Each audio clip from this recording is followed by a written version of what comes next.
नमस्कार दोस्तों, मैं हूं मनोज राय। आज हम बात करेंगे ग्रंथिपर्णी के बारे में, इसके औषधि गुणों के बारे में। यह कौन कौन से बीमारियों में काम आते हैं, इसका क्या औषधि गुणधर्म है, इस संबंध में जानकारी देंगे। तो आइए शुरू करते हैं आज का औषधि पौधा ग्रंथिपर्णी। इसे डग्गा, क्लिप डग्गा या शेर का कान भी कहा जाता है।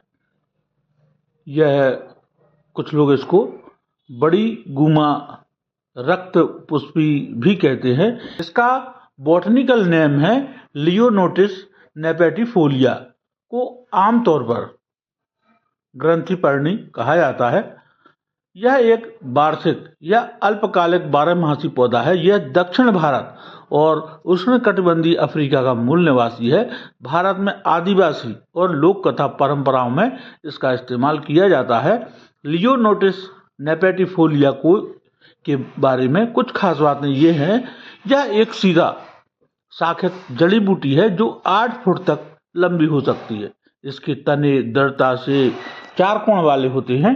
इसके पत्ते चिकने त्रिकोणीय आकार के और 2 से 5 इंच लंबे होते हैं।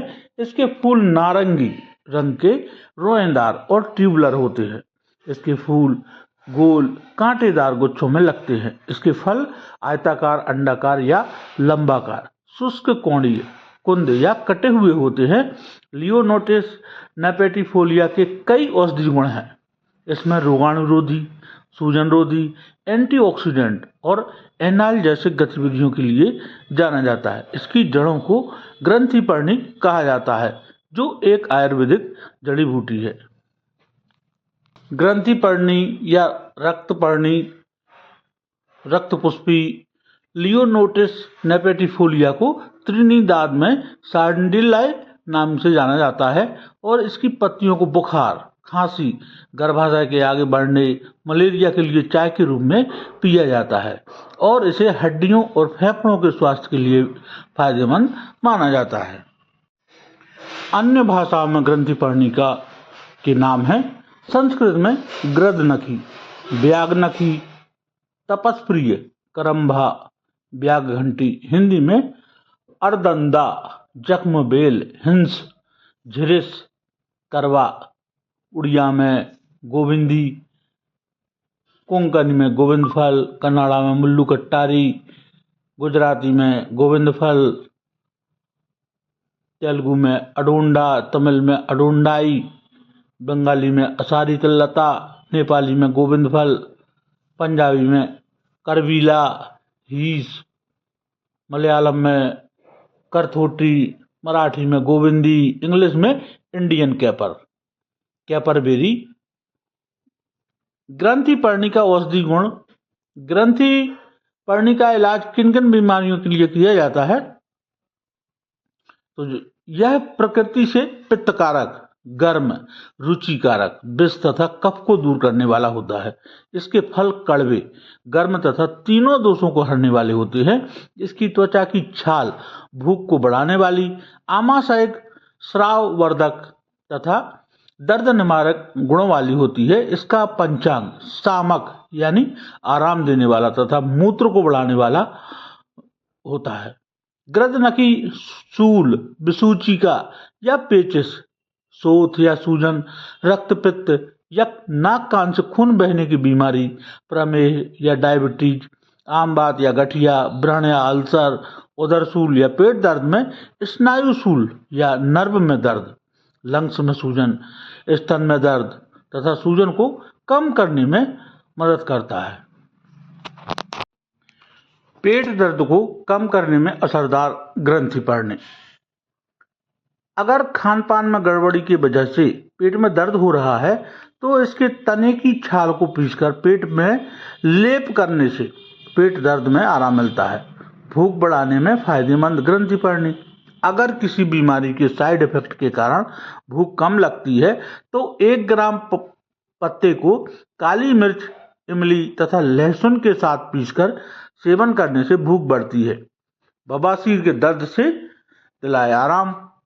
मल त्याग करते हुए बवासीर के कारण बने मस्सों से जब रक्त बहता है, खून निकलता है और दर्द होता है, तब इसके पत्तों को पीसकर अर्श के मस्सों पर लगाने से दर्द में आराम मिलता है। पांडु रोग या एनीमिया में फायदेमंद। नीम त्वक यानी नीम की छाल, इंद्रबारुणी की जड़, बबूल की फली, गृदनकी यानी ग्रंथि पर्णी तथा रक्त कचनार, लाल कचनार त्वक को समान मात्रा में लेकर, इसकी छाल को समान मात्रा में लेकर काढ़ा बनाएं।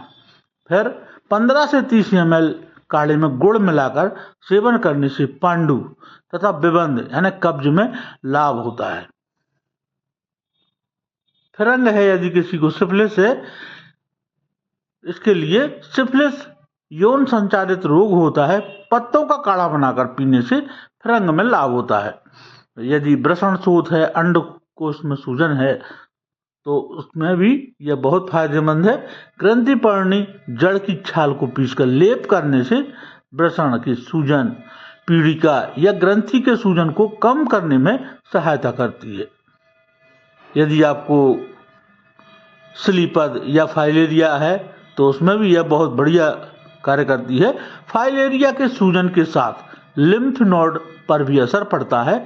शरीर की इस परेशानी से राहत पाने के लिए जड़ तथा पत्ते को पीसकर लगाने से स्लीपद में लगाने से लाभ होता है। फुंसी के इलाज में भी लाभकारी ग्रंथि पर्णी जड़ की छाल को पीसकर लेप करने से पीड़िकाओं या फुंसियों में आराम मिलता है। सूजन या जल्द सोप को कम करने में सहायक।